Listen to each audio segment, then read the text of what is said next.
Hello and welcome to Financial Knowledge's presentation of Buying a Home. I'm your host, Keith Dorney.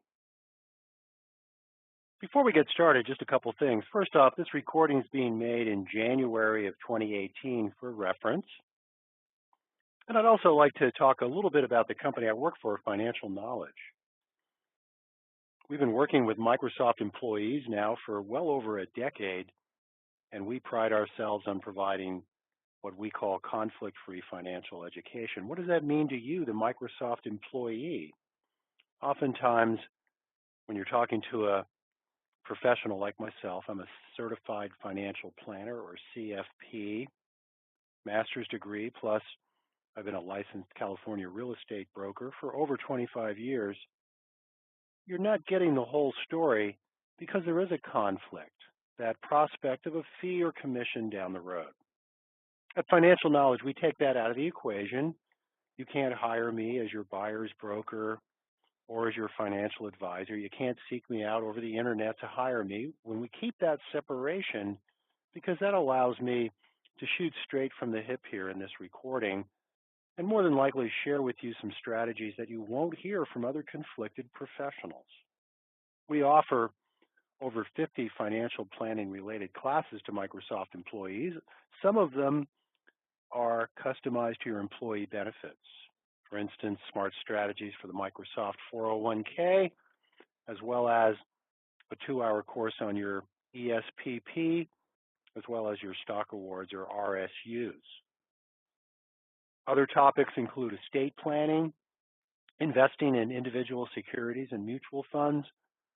Again, anything financial planning related. So check out all the courses that are offered to you. We offer them in a variety of different formats. We offer recordings for a specific period of time on certain subjects. And we also do live classes, both at your various facilities as well as via webinars. So look for all of these classes where you signed up for this recording. Sign up for another one if you enjoy this class, which I certainly hope that you do. And by all means, share this information with your colleagues as well. It would be greatly appreciated. Once you're finished with this recording, if you could visit the URL you see on your screen, financialknowledge.com/feedback, it would be greatly appreciated there. You can leave a short course evaluation. You can comment on the class. We always love to hear from you. Plus, if you'd like to see a class schedule that currently isn't scheduled, that's a great way to get it scheduled.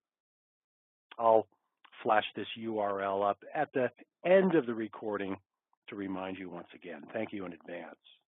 Here's our course overview for today, all about buying a home. And certainly the chips are all in the seller's court currently. We currently call the housing environment that we're experiencing, especially on the West Coast, we're calling that a seller's market. That's when the sellers have most of the advantages. There's very little inventory out there, but lots and lots of buyers. So throughout the course, I'll give you some tips on how to make your offer look a little bit better.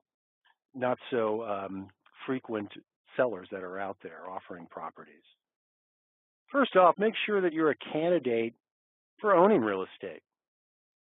If you don't plan to live in that residence you're contemplating buying, for at least 5 years, you're probably off better renting. Why? Well, real estate in the past has proven to be not only a very lucrative investment, but also very volatile, meaning that the value of properties can go up or go down quite a bit in a very, very short period of time, much like the stock market. So the last thing we want is to get stuck having to sell a house at a bargain basement price that we bought several years ago.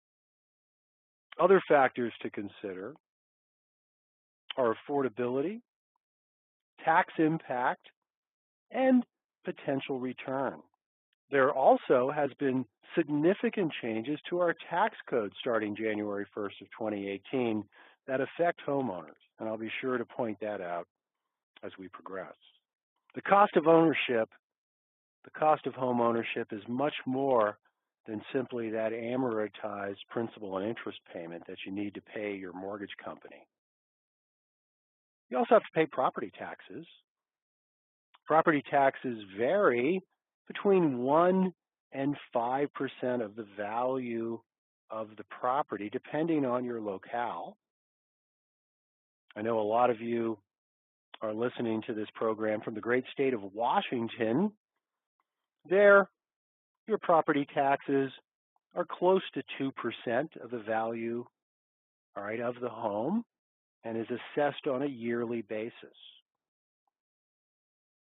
Other states have lower property tax rates, but again, that's usually offset by a state tax. For instance, comparing California to Washington state, California has lower property tax rates, but they have a very high state income tax rate. Again, of course, the state of Washington has no state income tax. So those municipalities, of course, have to make that money up, that shortfall somewhere. Homeowners insurance generally is more expensive than renters insurance since there's more to insure. So anticipate not only having to pay property tax, but also higher insurance rates when going from renting to owning. Of course, when you own the home, no utilities are included in the rent. You have to pay all of your utilities, and you have to furnish that home both inside and out. And if something goes wrong, you got a leak in your toilet, the hot water heater blows up, whatever, of course, it's your responsibility to either fix it yourself or find someone else to fix it for you at a cost. No more calling the landlord to handle those types of incidences. Remember, a lot of homes have property associated with it, and that property needs to be kept up. So don't forget to include yard supplies and furniture in your additional costs as well. And if you're thinking of doing any remodeling, capital improvements, etc., know that contracting for these services very, very expensive in our current environment. So again, be aware of the extra costs associated with home ownership before you make that purchase. So, assuming you're going to be around for a while, assuming that you are willing to accept those extra costs, if you're still looking to buy a home, how do you get started? Well, be aware that there are some first-time homebuyer programs out there. The FHA, or Federal Housing Administration, has several programs for first-time buyers. Again, a first-time buyer is defined as not owning a primary residence during the last 3 years. In fact, they have one program with a down payment as low as 3.5%. As I'll explain later in the presentation, that may sound good, not a whole lot of cash out of pocket for the purchase, but keep in mind those costs associated with doing the loan, as well as other costs like private mortgage insurance and potentially a higher interest rate go along with those low down payments. Plus, they're harder to qualify for since your payments are going to be higher. If you're a veteran, they have even better terms with 0% down to help with your purchase. Also, programs run by Fannie Mae and Freddie Mac, those two quasi-government entities that are around to help with the liquidity of the mortgage market, also will offer first-time homebuyer programs. We have these URLs in that downloadable document associated with this recording. If you haven't downloaded that document, again, it should be available to you right next to where you click on for this recording. Make sure you do download it. It has many valuable URLs and other resources. You're going to want to hang on to that, all right, as you go through with your purchase. Also, Besides those federal programs, make sure that you check out state and local programs. Oftentimes, counties and cities will offer incentives for purchase in particular areas, and hsh.com is a great resource for checking out these state and local resources. So how much house can you afford when you're done with this recording, assuming that you go along with me and you do the exercises when prompted, you should be able to come away with how much house you can afford as far as the mortgage companies go. So what are the variables involved? First off, your cash down payment.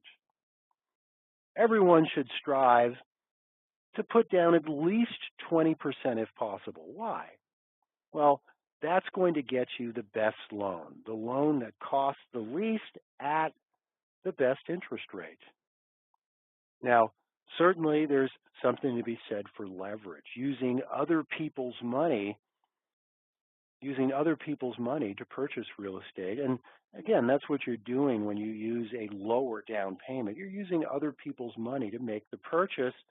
That, of course, has an up and a downside. Leverage exacerbates your gains, all right, when we have appreciation, and of course exasperates your losses when we have depreciation.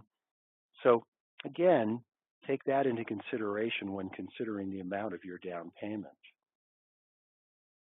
Now, one way to help you make the offer that you're going to make a little bit more attractive to that seller, since we are in a seller's market, all the advantages lie with the seller, is to increase your cash down payment. Sellers love cash. The biggest unknown to the seller when entering into most transactions is whether or not the buyer is going to qualify for the mortgage that they applied for. And the bigger your cash down payment, the better likelihood that that's going to happen, that the transaction, in fact, is going to go through. That's what the seller ultimately wants. They don't want your transaction falling out of escrow for this reason or that. They want it to go through. Obviously, if they have to put that house back on the market, it's going to cost them big money. Income level is also important. It's your gross income that is considered when the mortgage company runs the front and back end ratios on your information, which we'll look at here next. So being a higher wage earner, that is an advantage. You're going to be able to afford a bigger mortgage. However, keep in mind that any monthly debt that you have, in addition to taking on this mortgage payment, like student loan debt, credit card debt, car loan debt, etc., that is going to decrease the amount of money that you're going to loan. And again, you'll see that when we go over these ratios in a bit. Also important is your credit history, specifically your credit score. 20 years ago, lenders were less concerned with your credit history, more concerned with how much money you made, how much money you make and your assets. However, these days, even if you are well-heeled and make a good buck, if you have lousy credit, you may not qualify for your mortgage. So trying to increase your credit score also is important as a buyer, and we'll look at how you can do that. The type of mortgage is important as far as how much you can afford. Some mortgages start off with a lower payment rate, specifically variable rate mortgages, and they're easier to qualify for, but may have hidden dangers later on. And of course, current interest rates, that's a big factor as well. If interest rates go higher during your loan approval process and you were right there, right at the break-even point, well, again, that may cause you to not be able to get the loan. So obviously, we're hoping for lower interest rates as a borrower. Here are those two ratios that I talked about, two ratios that you need to pass to be able to get to that loan. All right, the first, it's called the front end ratio. The second, the back end ratio. They're very, very similar. Let's first talk about the front end ratio. This is a simple ratio with the main costs associated with your purchase in the numerator and your gross income in the denominator. Now, this housing expense to income ratio, lenders, depending on where you're located, they want to see this front end ratio between 25 and 33%. 25 and 33%. First off, what's PITI? P-I-T-I. Again, that represents the major expenses associated with home ownership. Your mortgage payment, represented by the first PI, principal and interest, taxes, of course, meaning property taxes, and insurance, that homeowner's insurance policy, which if you are lending, the lender is going to insist that you have. Obviously, even if you make an all-cash transaction, you're going to want to insure that valuable asset as well. Principal and interest payments, that can be estimated based on how much money we're trying to loan at whatever interest rates are. Taxes also can be estimated. The easiest way is to ask a local real estate professional. Or if we want to be even more accurate, we can go to the county offices where that property is located, and we can find out the specific property tax rate for that area. Keep in mind, one house, two houses across the street from each other, depending, all right, on the boundaries, could have two different property tax rates. Again, usually property tax rates in an area are similar, but can be different because of local taxes, like a school tax or a road tax. Our insurance rates, of course, can be estimated. We can get a pretty accurate estimate online or by calling a local real estate agent.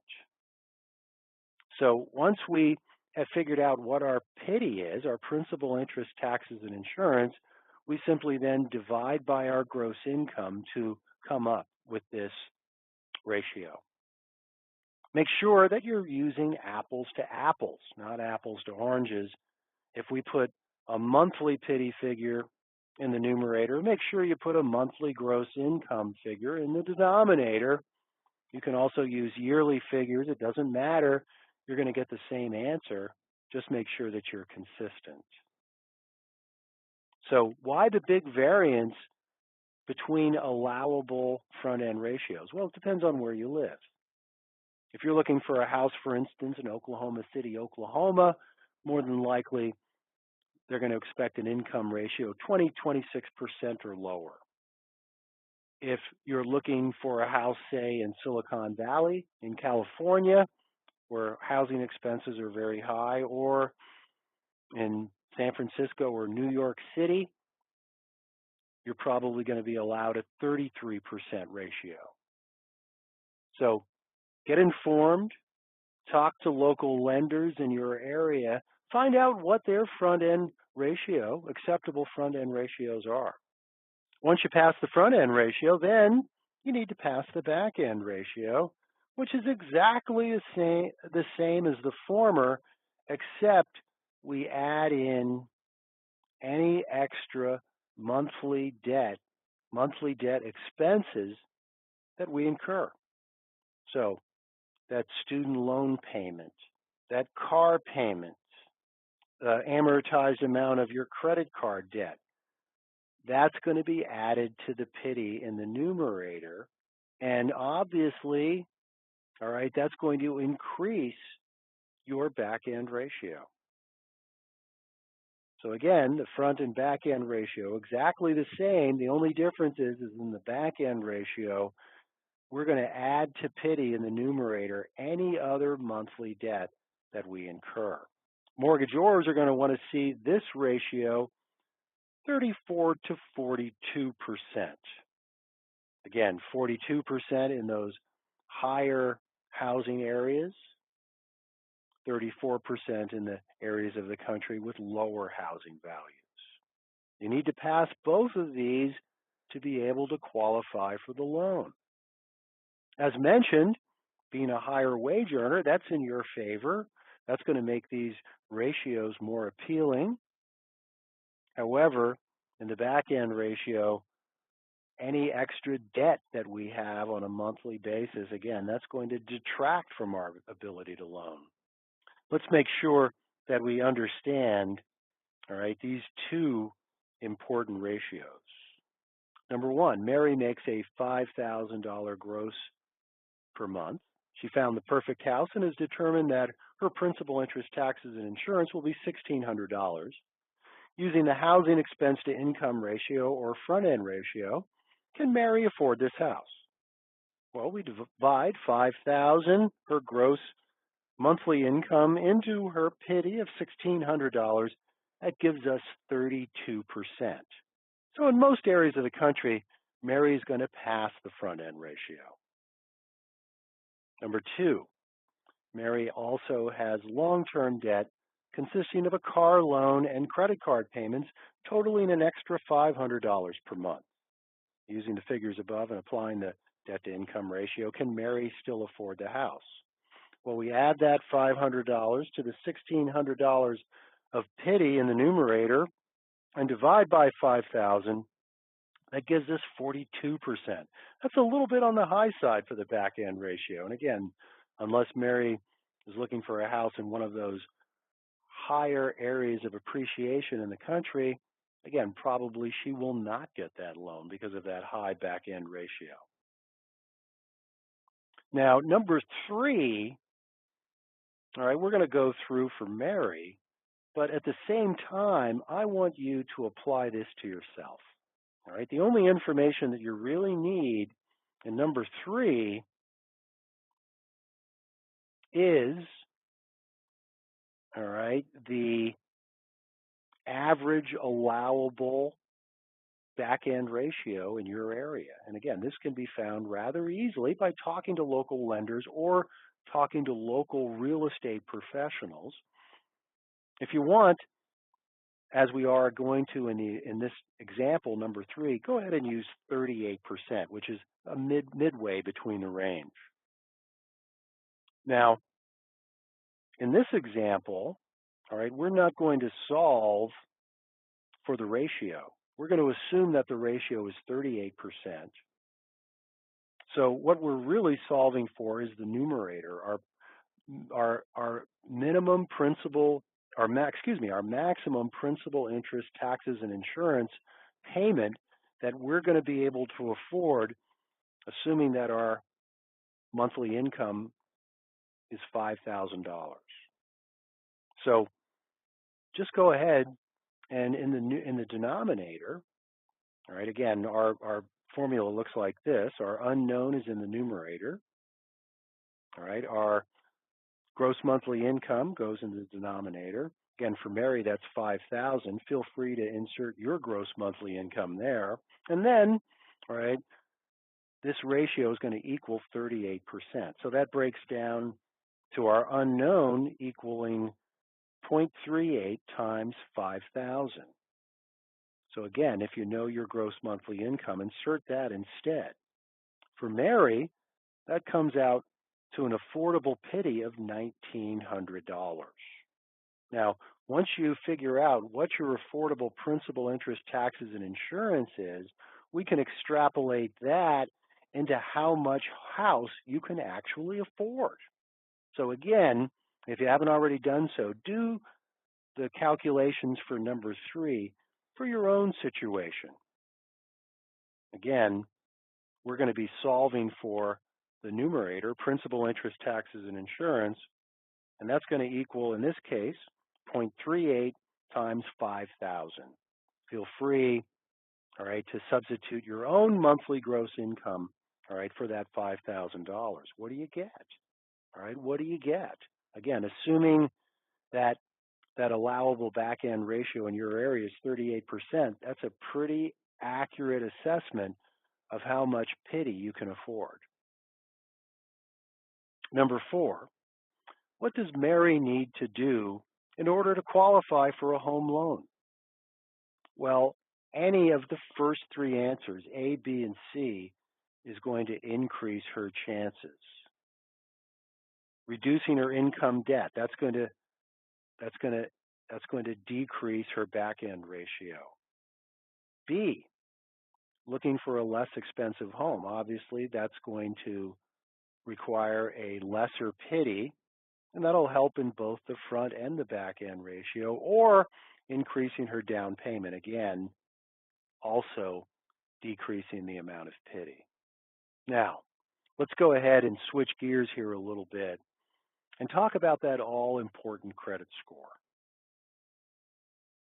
What is a credit score, first of all? Well, a credit score simply is a numerical representation of your creditworthiness. In the past, we didn't have credit scores.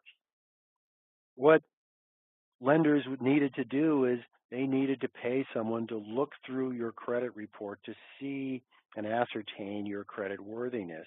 Now, they don't need to hire anybody. They simply throw an algorithm towards your credit report, and again, that comes back with a numerical representation. So it all starts with your credit reports, and it's a good idea to download your credit reports. And I want you to download them for free. There's a lot of scams out there as far as free credit reports go. Only one URL that you need to be concerned with. You see it on your screen, annualcreditreport.com. That's the legitimate website where you can download once a year your credit reports from Experian, Equifax, and TransUnion, the 3 major credit reporters, where you can download your credit report for free once a year. Again, that URL, annualcreditreport.com. Obviously, since the information based mainly on this credit report, we can manipulate our credit report to try to get a better credit score. Now, can you get a free credit score? Well, you can, but more than likely it's not going to be the same credit score that lenders are going to use. All right, lenders generally use credit scores from FICO.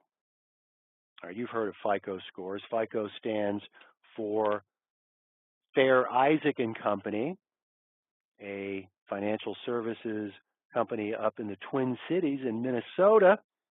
Again, they're the first folks to figure out that this is a valuable commodity, providing a service where there's a numerical representation of credit, all right, rather than having someone manually go through your credit reports.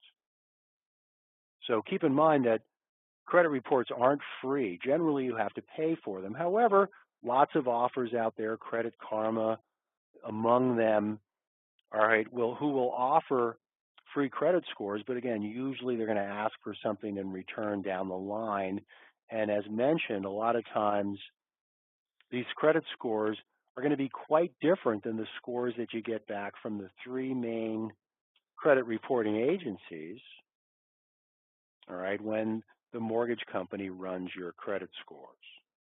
So FICO scores range from 300 to 850, 850 being the best. So before we figure out how to manipulate our FICO score higher, let's go ahead and look at what makes up a credit score. The biggest hunk of your credit score is going to be determined by your past payment performance, which is going to be taken directly off your credit reports. So when you pull your 3 free credit reports from Experian, Equifax, and TransUnion, we want to look for the following items. First off, anything that's negative that is more than 7 years old, we want to make note of that. Credit companies are supposed to take off negative information after 7 years, unless it's a bankruptcy. They can keep that on there for 10 years. And as you might imagine, the credit reporting folks real good about putting negative stuff on, but not so good about taking it off. So make note of that. Any items that are older than 7 years. Also, make note of any items of credit that is in your name that you didn't open. In fact, if you see any of these items, drop everything that you're doing, call the financial institution in question. More than likely, you're a victim of identity theft. That's one way identity theft can occur. People using your confidential information to open credit up, all right, in your own name, but again, a third party is using that credit instead of you. The credit reporting agencies are pretty good about identity theft issues these days. You report that item immediately. All right, cease using, all right, the credit in question. In most cases, that's the first thing that the financial entity is going to do is go ahead and cancel that credit. And then oftentimes they'll issue another line of credit immediately using different numbers.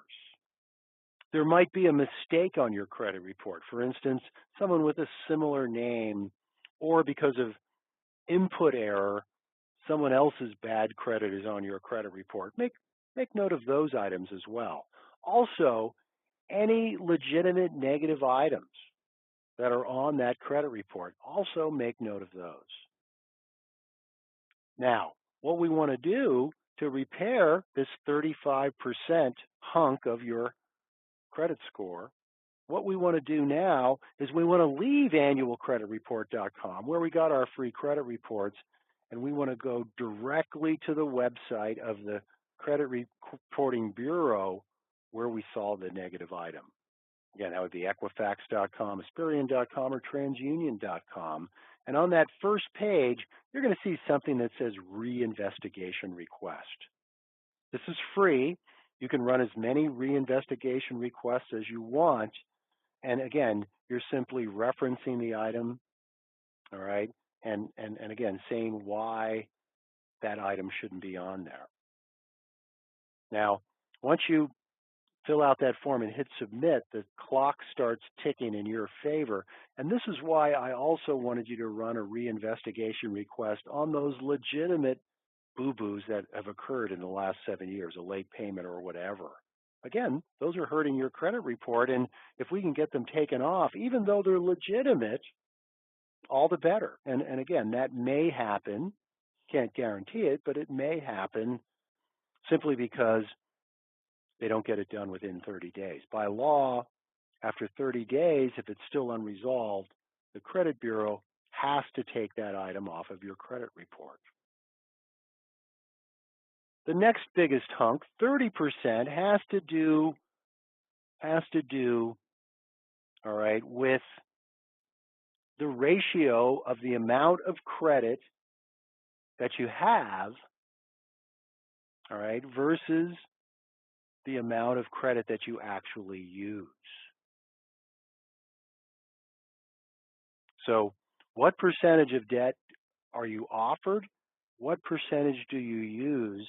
The algorithm for the credit score looks at each of your lines of credit individually and then as a whole to score you in this area. And to receive the highest score in this area, your credit utilization, as it's known, your credit utilization should be between 15 and 45%. A simple example, let's say that we have 3 credit cards, each with $1,000 of credit limit. And let's say that normally we charge $300 to each card every month and then pay the balance off in full. This behavior is optimizing your credit score in the credit utilization area, that 30%, because you're in that sweet spot. 300 out of 1,000, that's 30%, that's right in the middle. And your overall credit utilization, $900 out of $3,000, that's also in the sweet spot. So you're 4 for 4. Now, it's real easy to mess up in this area. For instance, let's say that this person with these 3 credit cards decides they want to go on a vacation later in 2018, and they're a little short on free miles, so they shift all of their spending over to one of the 3 credit cards that returns airline miles. Again, a lot of us do that, including myself. Now, that's fine, all right, and that very well may generate enough extra miles for that vacation, but you're going to be trashing your credit score in the interim. Why? Well, the card that you're now utilizing, you're overutilizing your credit. $900 out of that $1,000 credit limit. That's gross utilization. They're going to really dock you for that. Also, too, they're going to dock you on your other cards for underutilization because now your utilization percentage is 0% on those 2 cards because you're not using them in lieu of the other card. So again, now we're well below that 15% lower threshold. Now our overall usage is still pretty good, 900 out of 1,000, but now we're only 1 out of 4 in this category rather than 4 out of 4. So you can see how slightly changing your credit behavior can either or help you or hinder you with your loan acquisition. So be smart, all right, and ideally in the 3 to 6 months prior to you applying for your mortgage, make sure, all right, that amount of debt versus the amount of credit that you're granted is within those 15 to 45% ranges. Let's go ahead and talk about the other 3 hunks that count towards your credit score. 15% is your length of credit history. This is why folks new to our country and young people have trouble getting credit because they have no credit history. One easy way to develop a credit history without spending any money is using a credit card responsibly. Now, getting a credit card in itself, all right, that's opening up a line of credit. And if you use it responsibly, this is a great way, all right, to get that positive credit history going forward. So how do you use it responsibly? Well, first of all, pay off your debts by the due date. This isn't going to help your credit score by itself, but it is going to save you on those high interest payments that you're charged if you do carry a balance from month to month. So if you have a credit card, never do that. This is the worst way to borrow money, one of the most expensive ways to borrow money. And again, you don't need to incur interest charges to develop a credit history. Simply by making those payments by the due date and not being charged any interest, this in itself is a form of credit, since the credit card company is letting you slide till the end of next month for the charges that you made this past month. Also, using a credit card responsibly, as you should now know, also means operating within that 15 to 45% utilization. If we have a credit card, we shouldn't just keep it in our pocket. We need to take it out and use it at least several times per month and then pay it off in full. Again, that will prevent us from underutilizing that credit card. And obviously, we don't want to overutilize it either, especially in that 6 months prior to us applying for a mortgage. Again, we want to keep those percentages within those thresholds. The other last 20%, 10% has to do with the amount of new credit that you've taken out in the last 2 years. If you pull your credit reports, you'll see all of the credit inquiries that you initiated as far as trying to get new credit. You go to a car dealership and they ask to run your credit score to see about financing. That's an inquiry.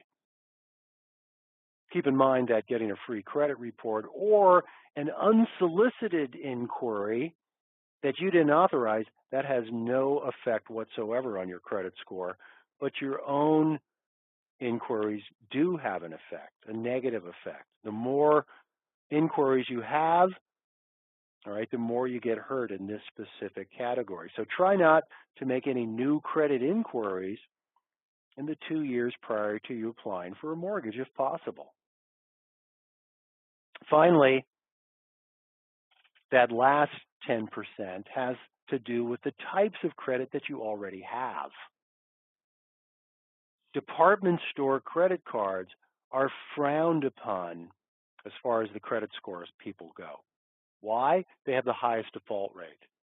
It's real easy to accumulate a whole bunch of department store credit cards. A lot of times when you're making a purchase, that cashier will make you an offer, 15, 20% off your purchase. All you need to do is open up a line of credit with them.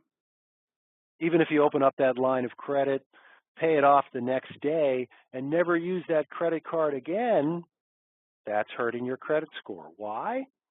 Well, it's hurting your credit score in two categories. Number one, the types of credit, all right, and number two, credit utilization, that 30% of your credit score, because again, if you're not using that card, you're underutilizing it and getting dinged every month because of it. So, having a higher FICO score, that's not only going to assure that you get your mortgage, but also that you get the best interest rate. Now, before we move on to whether we should make a low down payment or a higher down payment, what is a good FICO score? Anything above 750 is considered golden. You're going to not only get the mortgage, but you're going to get the best interest rate. And, raising your credit score from 755 to 825 really isn't going to do you any good. So, again, if you're above 750, just keep up those same credit habits. You're doing a good job. If it's below 750, between 700 and 750, you'll probably still get the mortgage, but you might be charged a higher interest rate, room for improvement. If your credit score is below 700, you have some work to do, again, by going through the processes that we just discovered. We can temporarily raise up our FICO score prior to us applying for that mortgage. So if your FICO score is a little iffy, all right, this is a good way to hedge your bet, so to speak. We talked about the advantage of a low down payment. You get to use other people's money to make money. Of course, using more leverage is riskier because if things go south rather than north, all right, we're going to be left with more debt. As mentioned, all right, if we can afford that conventional down payment of 20% or more, that's going to allow us to get the best interest rate on our loan as well as have the lesser cost associated with that loan. Also, the bigger cash payment we can come up with, the lesser the loan, the less we're going to make the seller sweat during escrow. All right, because again, more than likely, if we are getting a loan, we're going to have a contingency in there that if we don't get the loan, we don't have to buy the house. And again, that's the last thing a seller wants to have happen, is to have his buyer bag out of the transaction legally and then force that seller to put that property back on the market. They've just wasted a lot of time and money on you. So if affordability is an issue, that might be another reason to go for a low down payment. Just remember, again, these loans not only are riskier, but also harder to qualify for because of that higher principal and interest payment. It's pretty easy to figure out what our particular payment is going to be for a particular loan amount at a given interest rate. And we have a table in your downloadable document. Specifically, I'm looking at page 10. And you can see if you're looking to find out what the monthly payment is, first divide the loan amount by 1,000. For you more astute mathematicians, simply get rid of the 3 trailing zeros. You'll get the same answer. And then multiply the result by the interest rate factor, which for either a 15 or a 30-year loan, all right, we look up per, all right, the interest rate of the loan.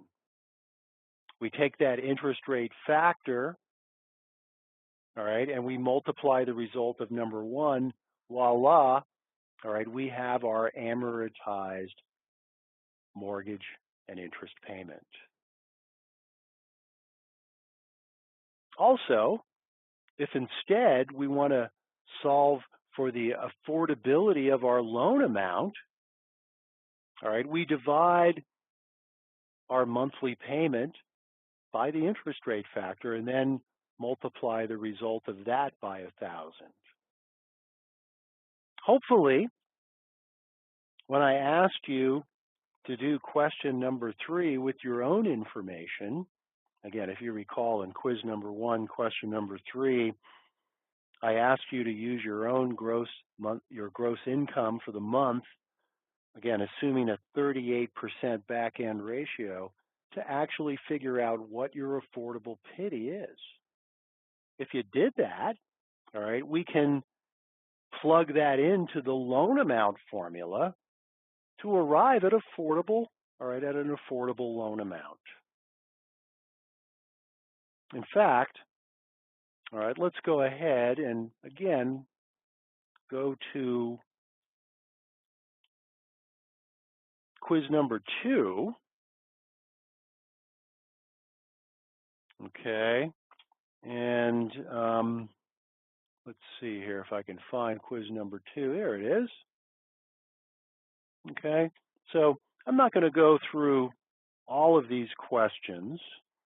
All right, if you want, all right, you can go through all of these questions. The answers are in the back. And again, the first couple of questions simply involve figuring out what your amortized payment is going to be per an interest rate and at either a 15 or a 30-year mortgage. Again, pretty easy, all right, pretty easy to figure out. What I'm most interested in is question number 4. All right, question number 4 asks us, all right, given an affordable monthly house payment, asks us to calculate the affordable amount of mortgage that Kelly can afford. All right, now ideally, you're going to calculate this for yourself.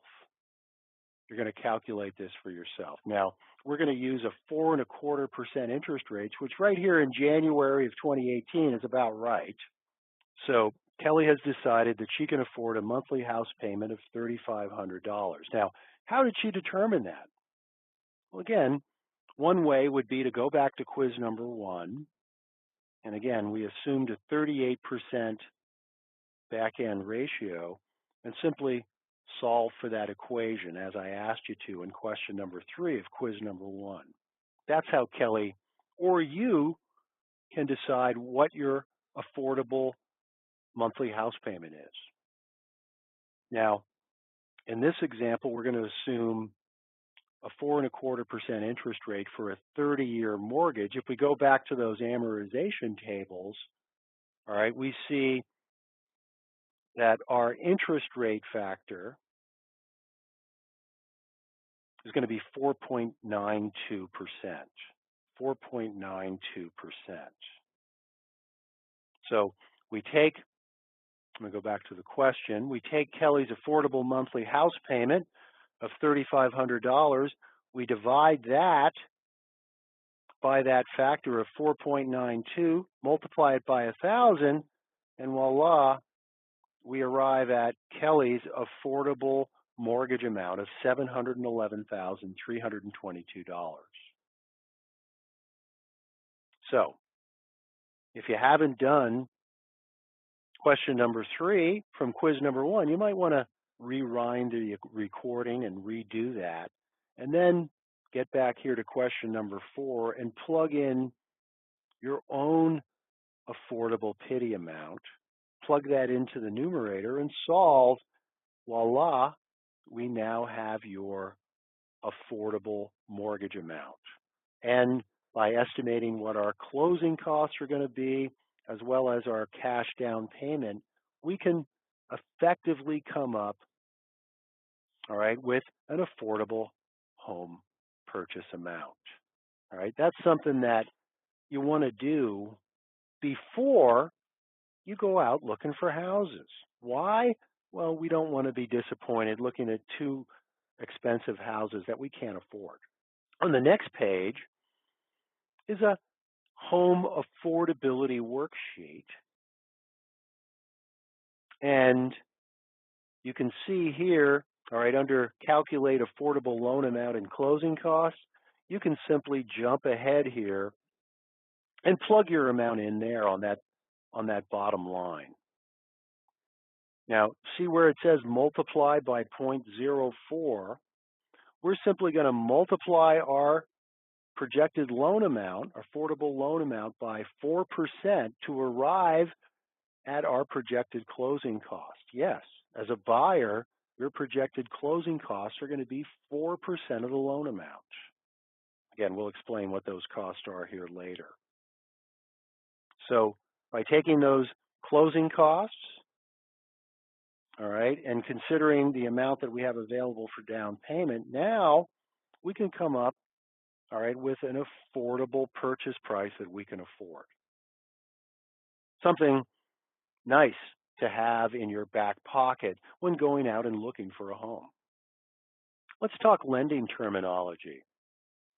Oftentimes, the cost of the loan to you, the borrower, is represented by either a straight dollar amount or by a point. 1 point is 1% of the loan amount. 0.5 points would be 1/2 of 1% of the loan amount. 1.5 points would be 1.5% of the loan amount. Again, this is how a lot of lenders communicate to you what the cost of the loan is going to be. APR, that's a buyer's best friend. APR, which stands for annual percentage rate, not only considers the interest rate of the note, but also the cost of the loan as well. So APR allows us to compare apples to apples. In past years, before APR was standardized and again, basically used by lenders exclusively, a lot of times they would advertise a very, very low interest rate, but again, they'd be making their money by charging you double or triple on the closing costs for the loan. APR considers both. APR considers both. So this is why you'll hear advertisements such as the one I heard on the radio a couple of weeks ago. A national lender was advertising a loan, and it went like this. It said, APR 4.5%, interest rate 4%. So what does that mean? All right, well, that means that the interest rate on your actual note is going to be 4%, but when you consider the closing costs, all right, it's the equivalent of 4.5%. So APR allows us to compare apples to apples. Whatever the interest rate on the note is versus closing cost, APR considers both. So again, we can consider the APR from one lender to another and basically pick the lowest one, the one that's going to be the most affordable to us. Sometimes, and again, some lenders will offer this for free. Others will make you purchase it. Some lenders offer a rate lock or a float down option, which basically is the same thing in reverse. All right, a rate lock means that if interest rates go higher after you've initiated the loan approval process, you're guaranteed the lower rate that was offered when you first applied for the loan. So that rate lock basically guarantees you the lowest rate from the time you apply for the mortgage until the mortgage is approved. Obviously, between point A and point B, interest rates can go either up or down, either helping or hurting you. So a float down option lets you take advantage of lower interest rates after you've made that initial application. A float down option allows you to take advantage of lower interest rates if interest rates, in fact, do go lower between the time you applied for the mortgage and the time your mortgage is approved. Again, some lenders offer a float down option for free. Others will make you pay for it. Other lenders won't have a rate lock or float down option at all. Depends on the lender. All right, here we have another exercise. Linda locks in a 30-year, $550,000 mortgage at 4.5% paid at $2,789 a month. If rates decrease to 4.25%, Linda's monthly payment would then decrease by $83 a month. So again, we're assuming Linda here has a property in escrow. She's applied for a $550 mortgage. Interest rates at the time of her application were 4.5%, and Linda does not have a float down option associated with her loan. Number one, assuming Linda would pay $1,200 extra in fees that would not be refunded if she backs out of the 4.5% loan, how long would it take for her to break even with the 4.25% loan? Well, taking that $1,200 in fees, dividing it by her $83 of savings per month, that tells us that it's going to take her 14.5 months to recoup that $1,200 in fees. So again, assuming that they're planning to keep that mortgage for 5+ years, probably a good idea, all right, to take advantage of that lower interest rate despite having to eat $1,200 in fees. So you can make logical conclusions as far as what action or inaction you should take, all right, based on the cost it takes to recoup those extra fees. As mentioned, if you put less than 20% down, you're going to have to pay for private mortgage insurance. This insurance, by the way, is not for your benefit, it's for the lender's benefit. And obviously, the less you put down, the greater the risk to the lender. PMI depends on your state and your region, is going to range anywhere between 0.5 and 1.5% of the loan amount. Again, those higher fees being for the lower down payments. Once your equity reaches 22%, so you've made amortized payments, and again, you've paid that balance down so that your equity stake is 22% or more, or another way to look at it, your loan balance is 78% or less than what it used to be, then you can petition to get your PMI removed from the loan amount. Some more lending terminology. A prepayment penalty. A prepayment penalty penalizes you for paying the loan off early. Prepayment penalties by law usually cannot last more than 5 years. However, all right, your loan may have a prepayment penalty associated with it, meaning that you're going to be penalized if you pay that loan off. So if you sell your house and then pay that old mortgage off, again, you're going to be penalized. Or if you want to make extra principal payments, which is smart to reduce the length of the fixed loan as well as the amount of interest that you pay, you're also going to incur a penalty. Some loans have prepayment penalties, others don't. I know when I took a loan out on an income property that I refinanced several years ago, there was a prepayment penalty associated with the loan, which I didn't want, and I negotiated with the lender, and they raised my rate by 1/8%, and I had the prepayment penalty removed. So again, this gave me the option of selling that property, all right, prior to the 4 years that the prepayment penalty was in effect, or gives me the option to pay that some of that principal off early via those monthly payments. What's title insurance?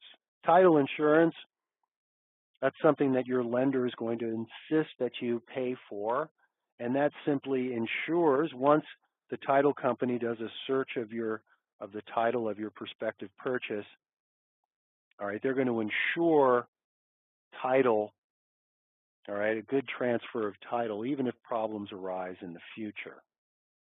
And again, title insurance, rather affordable and usually a part of every real estate transaction. An impound account, that's when the financial entity that's loaning you the money, the mortgagor, not only collects money for your principal and interest payment, but also enough money to pay the property tax and homeowner's insurance payment when due. Now, an impound account is mandatory if you put less than 20% down. I don't like impound accounts. Why? Well, because I'm a big boy and I can pay my own bills on time. I can pay that property tax bill on time. I can pay my homeowner's insurance bill on time. I don't need this third party entity doing it for me. But in fact, that mortgage company is going to insist on an impound account. And again, by law, they can make you open up that impound account if you put less than 20% down. Now, does this cost you extra money? Well, not directly, but it does indirectly because they're going to tie up thousands and thousands of dollars of your money unnecessarily because they're going to want to make sure they have enough money to pay the bills when they become due. Just like you can get PMI dismissed once you have a 22% equity stake in that property, you can also dissolve that impound account as well. Some people like impound accounts because, again, it's one payment for those three bills: the mortgage payment, the tax bill, as well as the insurance bill. But again, doesn't directly cost you money, but it does indirectly as far as the time value of money goes. Do you want to get a fixed rate or do you want to get a adjustable rate mortgage? How do adjustable rate mortgages work? Well, adjustable rate mortgages adjust after a certain amount of time per an index that is followed. Now, the index that is used could be the 10-year Treasury note, which the government auctions off from time to time. It could be the 11th district cost of funds, or it could be the LIBOR rate. These are all indexes that follow mortgage rates. So the way adjustable rate mortgages work, after a period of time, 1 month, 6 months, a year, 2 years, all right, your payment is going to adjust per that change in interest rates per the index that the loan uses.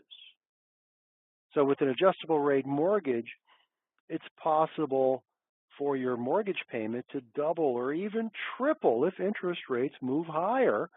Obviously, it's also possible for your interest payment to go lower, all right, if we have a climate of lowering interest rates.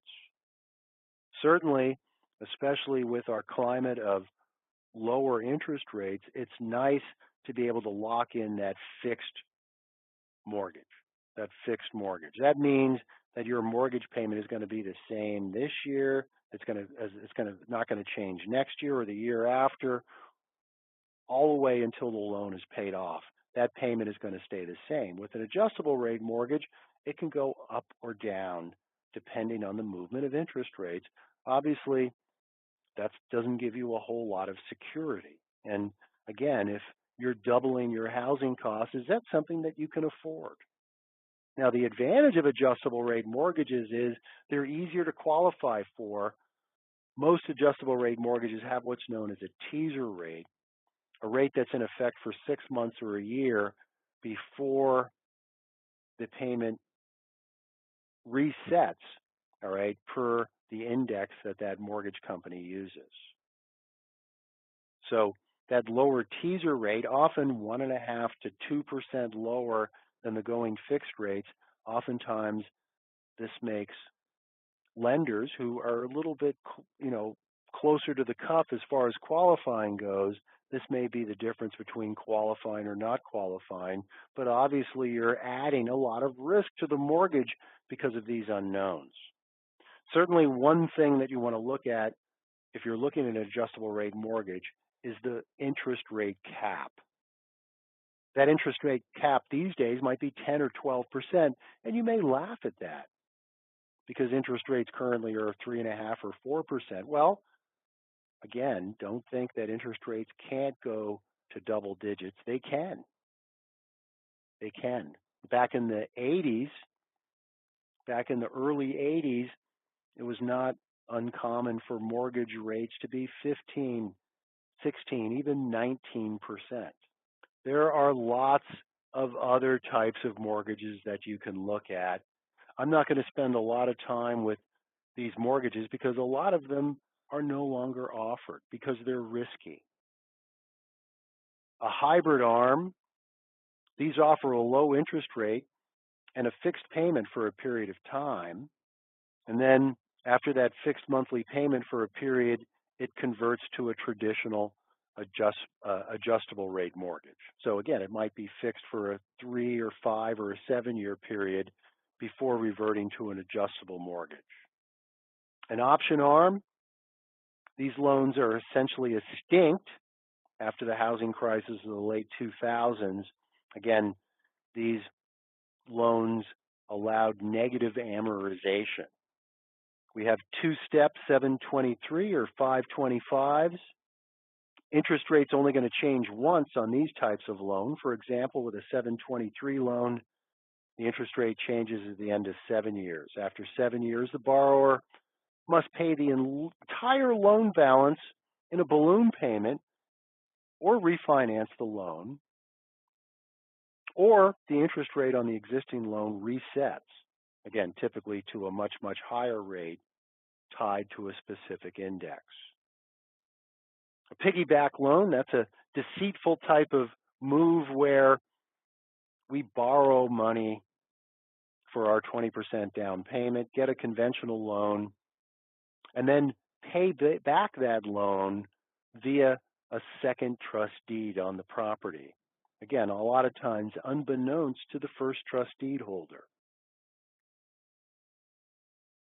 It's hard to do a piggyback loan these days because that lender is going to look at your finances with a microscope. And if they see any large cash influxes into your accounts, they're going to want to know where they came from. And if it's from mom and dad, for instance, they're going to go to mom and dad and make them sign a piece of paper saying that, in fact, it was a gift and that you don't have to repay that.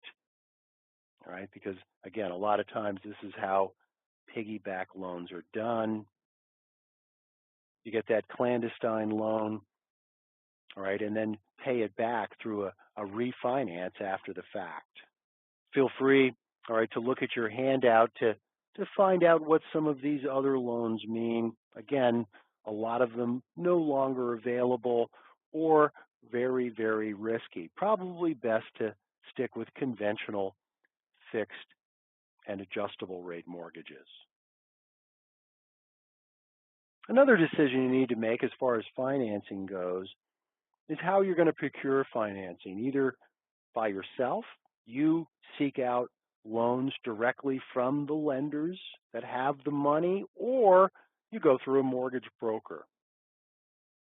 If you're a first-time home buyer and very inexperienced as far as mortgages go, probably best to go with a mortgage broker. Now, make no mistake about it, a mortgage broker is an intermediate third party that's going to increase the cost of our loan, even if they insist otherwise.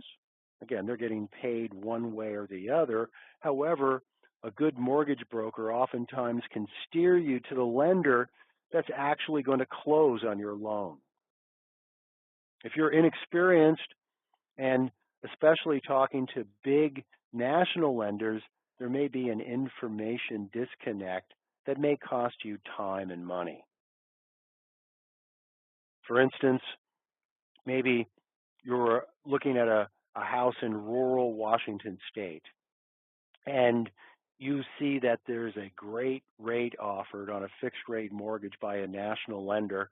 So you call them up, and you're talking to some gentleman in Dallas, Texas. Now, that person in Dallas, Texas says, sure, we'll do your loan, all right? And they send you the proper paperwork, you fill it out, okay? And again, you might not find out until weeks into the transaction that this particular lender won't even lend on a rural property with a septic system, which of course is the type of arrangement that you're looking at. So again, that's kind of a dumb example, all right, that can illustrate how there can be a big disconnect, information disconnect between you and your lender. But a lot of times, all right, this is the case because big national lenders, you may talk to several underlings, and again, until they get closer to actually funding the money, all right, that's when, all right, the real details emerge. Now, if you are savvy, all right, you've done a few loans yourself, you'll be able to ask the correct questions and again, find out immediately whether or not, all right, you have a chance of closing, all right, with that particular lender. A good mortgage broker, they're going to steer you to the lender, again, based on the information that you give them, the property, all right, that you've made an offer on. And again, more than likely steer you to the lender that is going to close on that mortgage. Don't think that getting a loan is easy. Even if you have a real high income and lots of assets, that mortgage company is going to make you work for that loan. Most cases, all right, there's a few backflips they're going to ask you to perform, all right, in the weeks prior to closing that mortgage. All right, and a lot of times it's going to seem pretty silly, but again, they're going to want to cross every T, dot every I to make sure that they're making a good loan. And oftentimes, a good mortgage broker, again, is going to steer you to that lender that has the best chance of closing.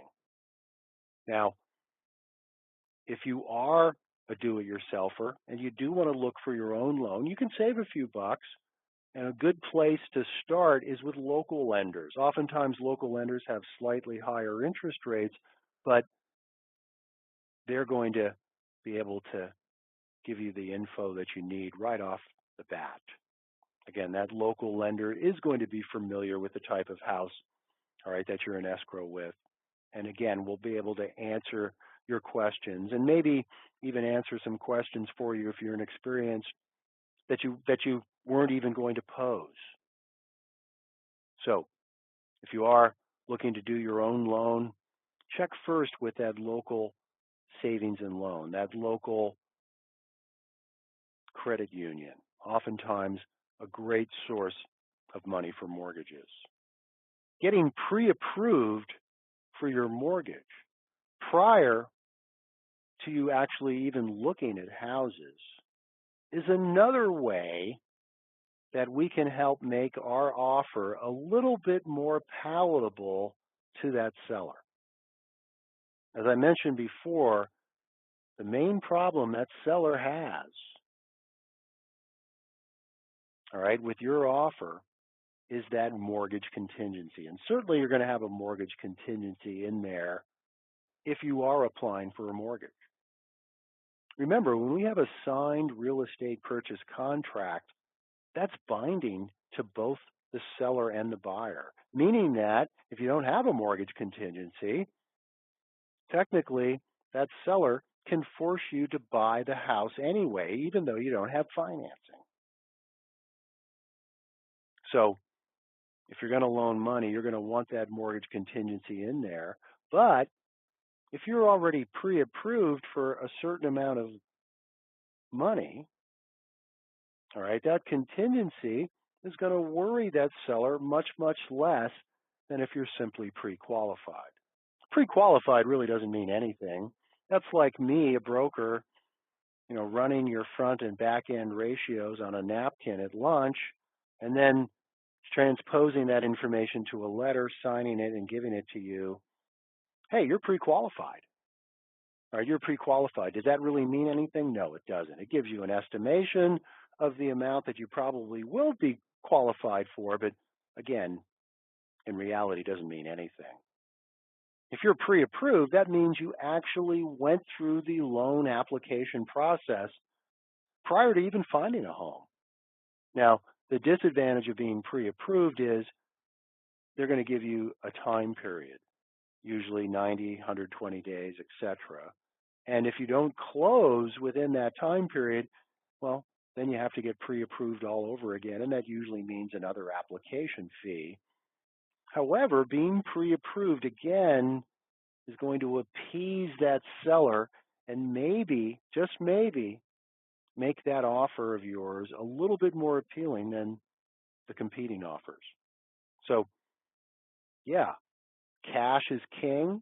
A bigger down payment or an all-cash offer, that's going to be the most appealing to a potential seller. But again, getting pre-approved, that's also going to help your chances of getting that offer approved. Again, less worry for the seller. When you're buying a home, in almost all cases, you're going to want to hire a real estate professional to represent you. Why? And this is hard for a lot of people to understand. Well, it's the seller that pays the real estate commissions. Generally, again, this is totally negotiable, but generally, the real estate commission is 6% and is usually split evenly between the seller's agent, the listing agent, and the buyer's agent. Now, remember, this contract has been signed by the seller. This contract has been signed by the seller, the fact that they're going to pay a 6% commission prior to you going out and looking at that home. So if, for instance, through an open house, you go in and you talk to that listing agent and you explain that you're interested in buying that house and that you don't have an agent, well, they're going to recommend that they not only represent the seller, but represent you as well. This is a scenario that you want to avoid like the plague. It's called dual agency, and in most states is legal as long as it's explained to all parties, but you, the buyer, are going to get the short end of the stick. Why? Because the seller's looking for the best terms, the buyer's looking for the best terms. You want someone to represent you and you alone, and if you allowed a dual agency types of situation, more than likely the allegiance of that real estate agent is going to go to the seller, not to you. Why? Because that's who's paying them, and that's who they've developed a relationship with. You've just recently come into the fold. So, is it going to cost you any extra to be represented by your own real estate professional? No, it's not going to cost you a penny. It's just going to be shifting that 6% commission all from the listing agent to now half buyer, half listing agent. So don't let that listing agent sweet talk you into a dual agency relationship. Start off looking for a home with a buyer's broker. Now, when I say buyer's broker, buyer's salesperson, realtor, these really all mean the same thing. This is a real estate professional that is licensed. Now, the difference between a real estate salesperson and a real estate broker, a real estate salesperson who's either just has a salesperson license or a broker's license and is acting as a salesperson, they're acting as an agent of that broker who they work for. A typical real estate office will have several brokers, the bosses, and then a couple of dozen real estate salespersons. So again, it doesn't really matter whether you get the salesperson or the broker to represent you. Again, a lot of times it depends on the size of the real estate office that you're dealing with. Again, just make sure that they're licensed and that they're experienced in the area that you're looking to buy. This is most important. Why? Because the biggest thing that your real estate agent is going to bring to the table is their knowledge of price. That's why you want to find a real estate professional active in the area that you're looking to buy. More than likely, they're going to have a better idea of what the market value of that house is that you're looking at. And again, they're going to have a much better idea than you or a real estate professional from out of the area. Yes, there are certain things that are public knowledge, tax records, even prior sales through the multiple listing service, depends on your region, but a lot of times this is public knowledge as well. And of course, we have a plethora of real estate websites, again, that will give you an idea of value on houses as well. And again, these websites doing a much, much better job.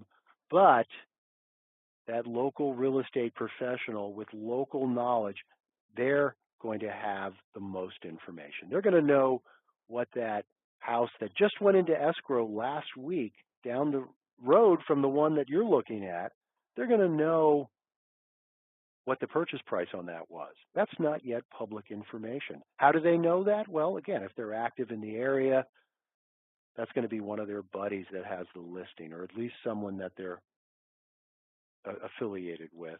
And again, more than likely, they're going to be able to procure that information where someone from out of the area won't be able to. So don't hire a real estate agent that's not intimately familiar with the real estate in the neighborhood that you're looking at. Now, a realtor, again, there's a code of ethics involved. There's a national association of realtors as well as a state-run entity as well.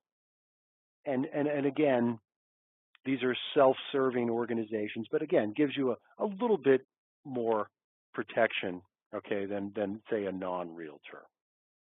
So how do you hire a sales professional? And do you always want to hire a sales professional when looking for a home?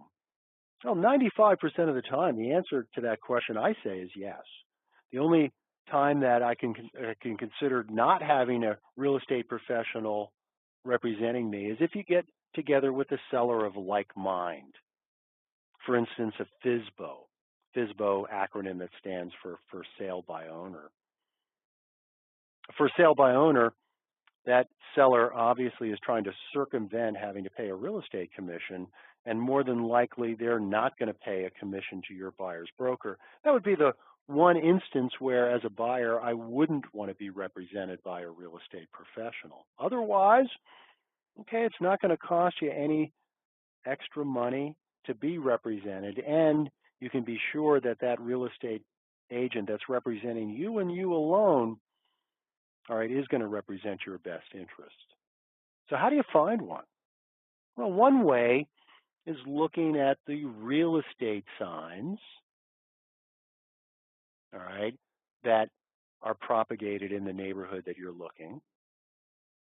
All right, maybe there's one in particular that has a bunch of listings. That's someone that's active in the area. Write down that person's name. You can also go to the local real estate office. In most cases, you don't want to talk to the person that greets you at the desk. That's more than likely a lowly real estate salesperson that has little experience. Ask to talk to the boss, the broker, and ask them which of their salespersons is going to do the best job for you. Which of them is most active in the area that you're looking. Then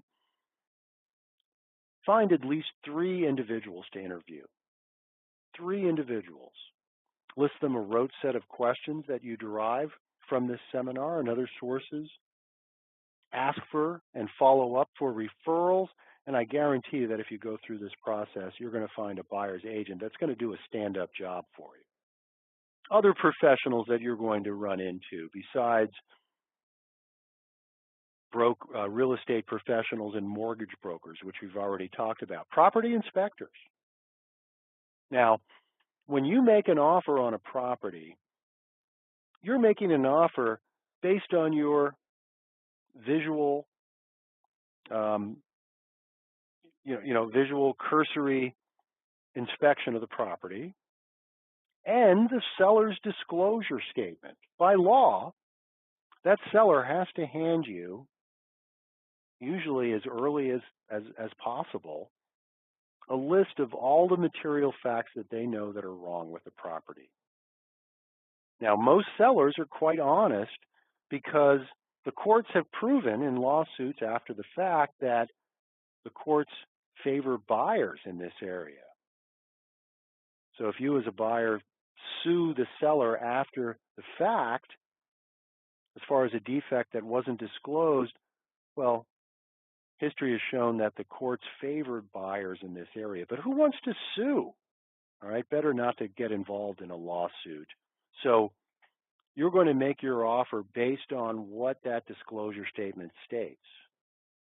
Now, that's why we want a home inspection as a contingency on our offer, is because if we're dealing with a dishonest seller and they don't disclose a material fact, something that's wrong with that property, well, we didn't consider that when we made our offer, and we should have every right to be able to rescind that offer. So going into an offer without an inspection contingency is pretty risky. You're just assuming that that seller is being honest with you, and really your only recourse is through a lawsuit after the fact, after the sale. So a lot of sellers these days, because it's such a seller's market, won't even look at an offer that has an inspection contingency in it. So how do you get around this problem? Personally, what I recommend is promising to get the inspection over with fast, within 3 or 4 days of signing the contract. That's a quick turnaround, and more than likely you're going to have to pay that contractor friend of yours or a professional property inspector maybe a little extra to be on call for you, but it's certainly worth the extra money. Again, by getting the inspection over with, getting that contingency either approved or disproved after just a few days, that's going to appease that seller at least a little bit as far as having that contingency in there. Again, personally, I'd have trouble making an offer without that property contingency. You're going to also more than likely be dealing with an escrow. An escrow, a neutral third party that the seller and the buyer agree to use, and that escrow processes all the paperwork as well as holds the earnest money deposit and any other monies deposited per the real estate purchase contract. In most cases, we don't want to have an attorney involved in our transaction unless there are extenuating circumstances. If we're represented by a real estate professional, so is the listing agent. We're using standardized realtor forms. There aren't any extenuating circumstances. We don't really need an attorney. The one exception to that might be how you want to take title to the property. That's something, again, if you're not sure of, you might want to seek legal guidance for. But otherwise, keep that attorney out of the transaction. Now, certainly, if you're going to make an offer on a FSBO where you don't have a real estate agent involved, definitely consult with a real estate attorney. Or if you're trying to do a 1031 exchange or other fancy type of transaction, again, more than likely you do want to get an attorney involved. But for most transactions, it's not necessary nor warranted. Obviously, if you're planning to make some repairs, All right, you want to get familiar with local contractors so that you can get accurate estimates as to how much those improvements are going to cost. Once we find that right house, we're going to want to make an offer on that house. Again, if we're using a real estate professional, which we should be doing, we're going to use the standard real estate purchase contract, currently about 10 pages in length. The reason it's so lengthy, everything that's gone wrong with a real estate transaction in the past is in there. Again, you have to initial a bunch of areas, assuring that you're not making one of these mistakes that buyers have made in the past. If you're applying for a loan, certainly you have to have that mortgage contingency in there. And again, as I just talked about, more than likely you're going to want a home inspection contingency as well. The closing, when does that happen? The closing, that's when title is transferred from the seller to the buyer and when all of the money changes hands. The closing doesn't happen when you, the buyer, wants it to happen. The closing doesn't happen when the seller wants to close. The closing happens when the lender decides to fund the loan. That's when the closing happens. Now, a couple of suggestions for you as a buyer. A few things you want to do prior to the close of escrow. First off, get a copy of the closing documents prior to the closing. The closing, usually at the escrow office at the end of the day, not the place to study, all right, a fistful of legal documents. All right, get a copy 24 to 48 hours prior to the closing, look them over, get all of your questions answered prior to the closing.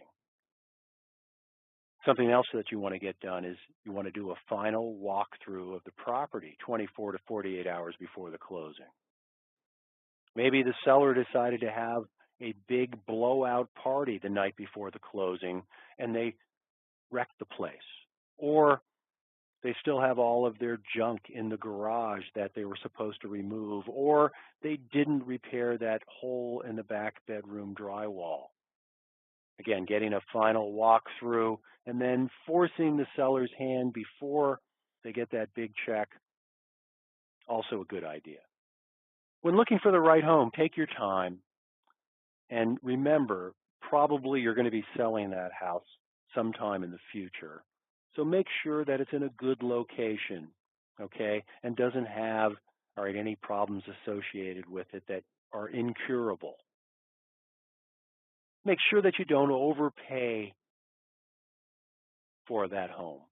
What should your offer be when you make an offer? That offer, in my estimation, should be at or close to the market value of that property. Again, that's why that buyer's agent is so crucial. They're going to have a better idea of what that market price is going to be.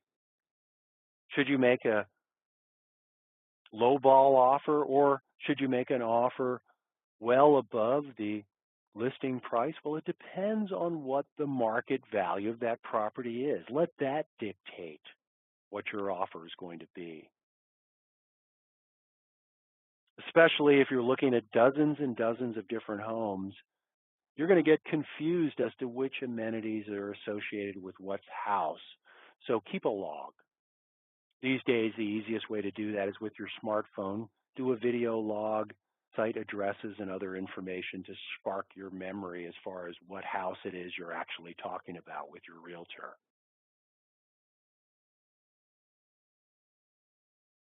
When you make an offer, usually that offer is only valid for 24 or 48 hours. You want to force the seller's hand. Why? Well, because ideally, you're not going to fall in love with just one property. You're going to fall in love with 2 or 3 properties. Ideally, before you make a single offer, you're going to have 2 or 3 properties in mind that you wouldn't mind owning. Obviously, you're going to have a first choice. Make your offer on that first choice. But if we find out that that first choice, that seller, is an uncooperative buyer, they're asking a price that is unrealistic, as far as the advice that you're getting from your real estate professional, then you can move on to choice number 2 or choice number 3. That's why, all right, you want to force that seller's hand. If they accept that offer, you have a legal binding real estate contract, but more than likely, they're going to want to fiddle with some of your terms, price, whatever.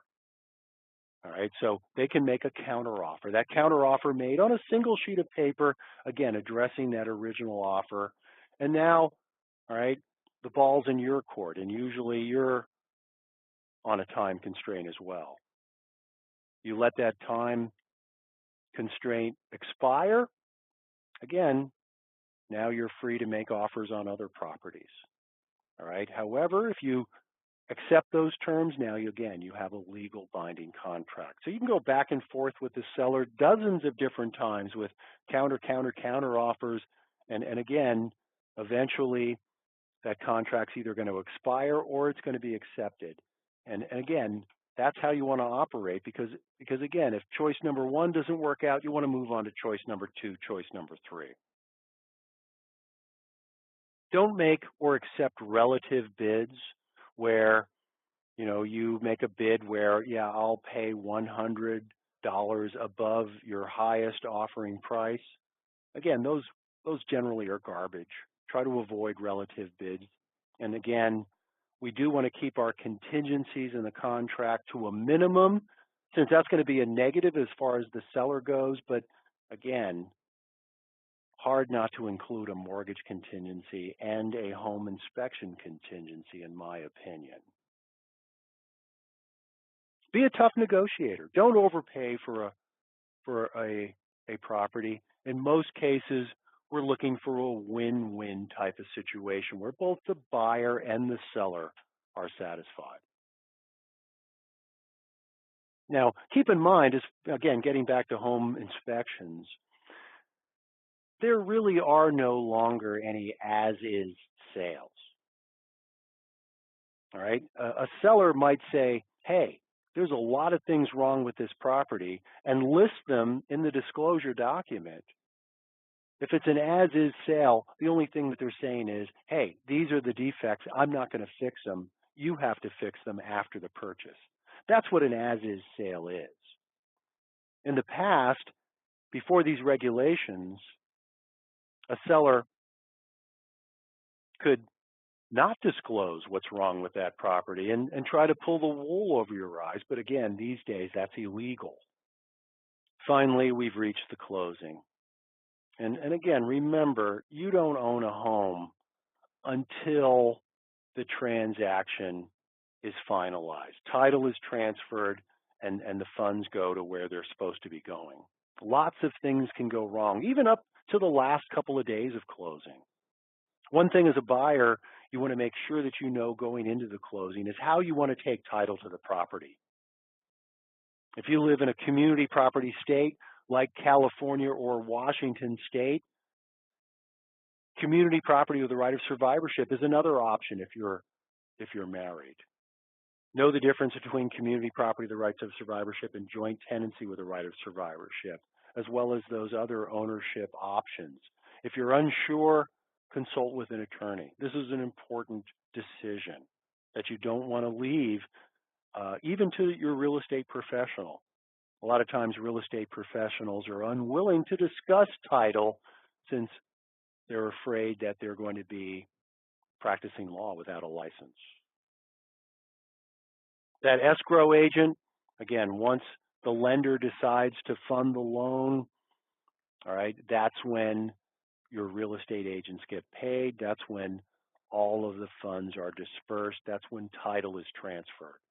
Now, the reason we want to get that paperwork prior to the closing is because we want to check out that paperwork. For instance, all right, when we applied for that loan, we were given a disclosure statement 3 business days after our application was accepted that cites the projected closing cost. Pull out that estimate and make sure that that lender's not trying to charge you a bunch extra, all right, come game time.